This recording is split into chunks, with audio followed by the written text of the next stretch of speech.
One thing I will say, it was cold in Chicago. Yeah. But it's almost, from what I'm hearing from you, we could have a taste of that here in Hampton Roads coming up. Well, it's not going to be quite as cold. I mean, Chicago had sub-zero wind chills last night. That never happens. We're not getting quite that cold here with this next round, but cold enough to support snow. Okay. And that's the big question. You want me to go right into it?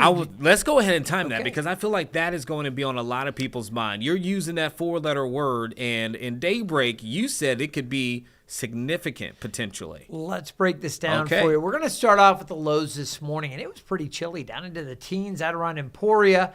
18 degrees. We had mid-20s. Hampton, Virginia Beach, Norfolk, Chesapeake, Newport News, Williamsburg, Portsmouth, all in the mid-20s. A little cooler for Ahoskie and Melfa. Plenty cold across the region. Our normal low is 33. Now I want to talk to you about today. Temperatures mid-40s, plenty of sunshine. Enjoy it. A southwest wind kind of warming us up a little bit. Cooler tomorrow. The winds shift back around to the northwest. That's going to drop our temperatures down into the upper 30s for highs for your Tuesday. By Wednesday, we're back in the 40s, and then a bump in temperatures on Thursday before another system brings in some colder air. Now, as that colder air settles in on Saturday, this is where it gets really interesting, and we're going to get into what we are looking at in terms of snow potential. But it does look, as I came in this morning, all the models were pointing towards some significant snow. Across the area today, no snow, no clouds out there. You can see it is a clear sky. So as we focus on the weekend, Saturday and Sunday, we're looking for parts of the region to experience a wintry mix, then a transition to snow, and then bitter cold later in the weekend and into early next week. In fact, most of next week's going to stay below average. You definitely want to stay tuned for updates, because I think the forecast, it'll modify a little bit. But as of this morning, all signs pointing to a significant snow event. Here's your futurecast for today. I mentioned the sunshine out there. Temperatures up into the mid-40s, mid to upper 40s for some inland areas. Skies are going to be mainly clear overnight until we get to the pre-sunrise hours. A few fair weather clouds drifting through. Temperatures down into the 20s overnight. Upper 20s near the coast, mid-20s inland. Bundle up tomorrow and stay bundled up during the afternoon tomorrow. Highs in the upper 30s. So a chilly, chilly Tuesday.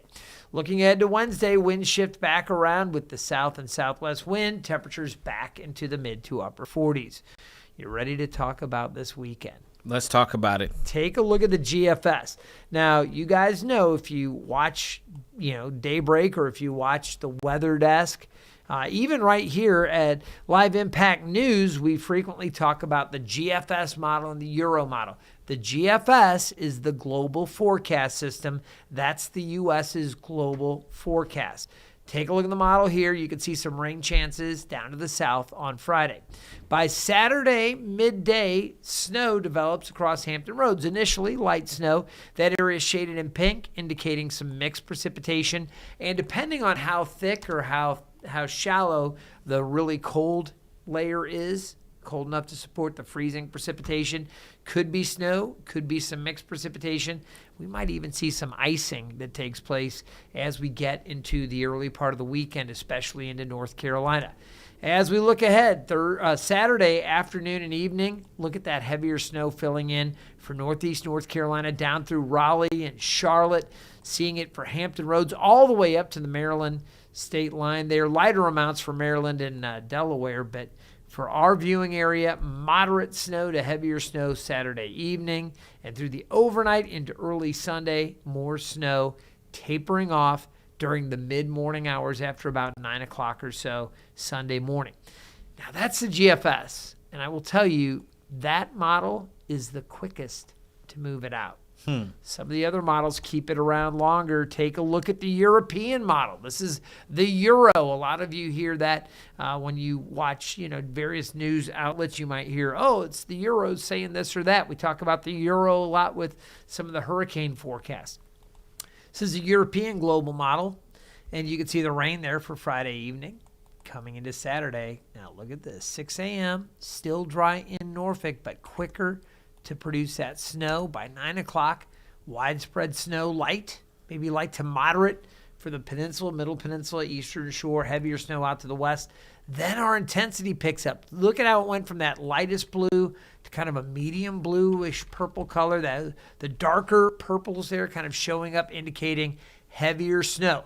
Down to the south, that magenta or pinkish color there, that's indicating your mixed potential for some ice, maybe some various mixed wintry precipitation, rain down along the Outer Banks. That's Saturday, 6 o'clock. Overnight Saturday into early Sunday, transition back to heavier snow across Hampton Roads. This is where it really adds up. And then it doesn't taper off. Remember, the GFS moved it out by like 8:30 or 9. Mm-hmm. Watch this. Through the day on Sunday. Now we're at noon. Still showing snow. Getting through the afternoon. It's lighter, but still snow through 8 o'clock. So you know what that does to those snow totals. I was just about to ask you, Craig, paint a picture for us. I mean, obviously we see here with the models, but on the ground here, if that snow, that system takes that long to get out, what could we be looking like here on the ground? Here's what I'm going to show you. Model output, okay? And this is, Sarah, bring me back on camera so I can address our viewers, okay? This is in the words of Arnold Schwarzenegger. Hear me now and believe me later, okay? Goodness. No, I really want folks to hear what I'm going to say. I'm going to put up a couple maps here showing you model output from these models. This is not the official forecast. We are not calling for the numbers that you see here, but this is the guidance that if the models were like, hey, if everything lines up 6 days from now just this way, this is what we could get. I just want to give you a sense of what we look at here as meteorologists. Not calling for this much at this point, but it's something to kind of file away in the back of your mind. Wow, the models were going crazy, okay? Let's start off with a look at the GFS. Model output, just guidance, not the forecast. But if the GFS was correct, how would you feel about 6 to 8 inches of snow across the south side? Ooh. Yeah, 8 to 10 down across northeast North Carolina. Model output, just guidance, not our forecast yet. Again, this could change so much. I could take a look at the GFS later this afternoon. It could be 2 inches, okay? So that's why we don't hang our hats in. Well, go out, get all your provisions now because we're going to get 8 inches of snow. No, not saying that. Just saying this is what the models are suggesting at this point. I'm going to show you another model here. Okay, this is, again, big disclaimer. The Euro, do you even want to look at it, Eugene? Remember, this is the one that keeps going. There you go. He showed me this at one point this morning, and I said, okay, all right. What is this? Sarah, her mouth just opened. Olivia, our producer in training, just looked at me like, are you serious? There's no way, yeah. Okay. Again, not saying this is the forecast. Model output, it's just guidance, not our forecast.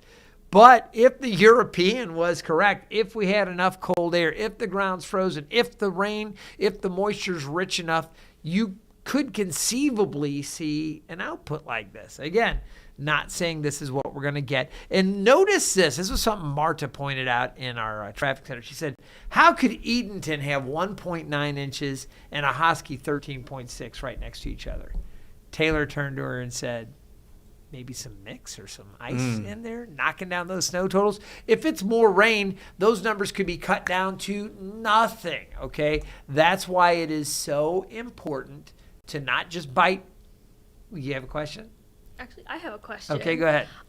So, you talk about you use these two different models. Does one tend to be more accurate than the other when you guys are forecasting? This is a question I always have when you're doing forecasts. Great question. We get asked that a lot, okay? What you do is you take a look at the model with the hottest hand, like who's got the best handle on the situation now. Some models tend to perform better at certain times. Some get on a roll. It's kind of like handing the ball off to your running back if you've got a committee. The guy that's running the hardest downhill, you're going to give him the ball. Feed him the rock. We're going to have to see how the models kind of adjust a little bit over the coming days. I'm not hanging my hat on either one of these right now. Obviously, the Euro, I'm like, are you kidding me? But the reality is every model that we have says, hey, there's something coming this weekend. So in order for us to get nothing, like all of them would have to be like a school of fish, all, swerving and going in a different direction all at once. I wanted to show you the weekend snow chances as we kind of average these outputs, okay? Chances for 3 inches or more, okay? 50% or higher, just maybe a little bit over 50%. 6 days out, that's pretty good chances for snow, okay? That's 3 inches or more. 6 inches or more, there's at least a 30% chance you could see 6 inches or more of snow. And for 12 inches or more, there's a 10% chance. Now, that sounds a lot tamer than those crazy numbers that I just showed you with the models. And it is, just to kind of couch expectations. As we get closer, it's going to be important that folks continue to check back, because we may say, hey, you know what? We're getting warmer air into the system, crisis averted. Or we might say, hey, these models are locking in. Now, we're not going to say, oh, just greater than this or that. We're going to say, this area here is going to get 2 to 5 inches, 3 to 6, 4 to 8, 8 to 12, whatever. We'll start being able to pinpoint that throughout the week. A lot to watch. So let me bottom line it for you, okay?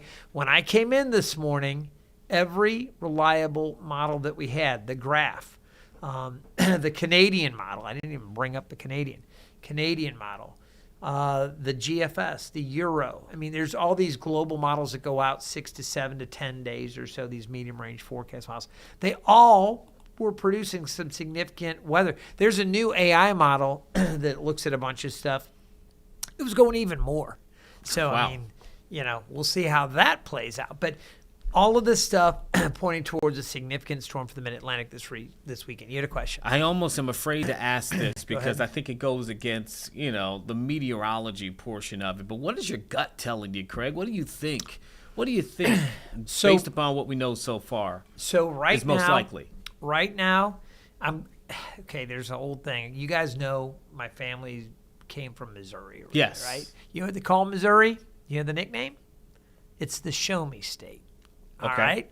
I swear people that, have family or have been raised and come from Missouri, there's a party that says, yeah, okay, I hear you. Show me. All right. I need to see that cold air in place, and I need to see some of this stuff coming together. If these models are still pointing towards this by Wednesday, I'm going to be like, okay, now I see exactly where it's all coming from. Yeah. I was telling Marta, because she asked the same thing. She said, all right, let's go ahead and say how much we're going to get right now. And we were saying, oh, that'd be fun. And I won't say what people were throwing out, but there were some pretty wild numbers. And I said, really, we got to see the cold air arrive 3 to 5 inches, something like that. A significant amount. I think we're going to get something. Yeah. Could it be much higher? Yeah, it could be. So that's why we say you got to keep checking back. The exact storm track may shift, moving the areas of heavy snow and ice around north or south, and rain as well. Could be a big storm, but things may change. So this isn't like a sales pitch. Oh, stay tuned. We want more clicks. We want more views. Okay. Not that we don't appreciate clicks and views, but my point is that's not what this is about. This is about trying to giving you just the earliest possible heads up. We've done this before where we put up some of those models and people clip and save and say, look, you called for this. That's why I put very clearly on that graphic, model output, not a forecast, but I still want you guys to see what we're looking at. And the bottom line with all of this is when everything points to something, when everything's saying, hey, there's something going on here, you got to pay attention to it. We just don't want anybody being absolutely blindsided. I wouldn't change my plans yet. I would think about alternatives. Somebody that's maybe getting a wedding dress altered, Olivia, might want to think about. It's in the morning, so hopefully that works out. May want to think about finding another time. We'll see. And we'll, of course, keep everybody updated. All right, let's get into the forecast and just the nuts and bolts for today. 46, mostly sunny, staying cool. 27 tonight, mainly clear. And then tomorrow, that colder day, 38. Really chilly thanks to the northwest winds that come around, bring some colder air in. All right, you look at our extended forecast. Friday at 47.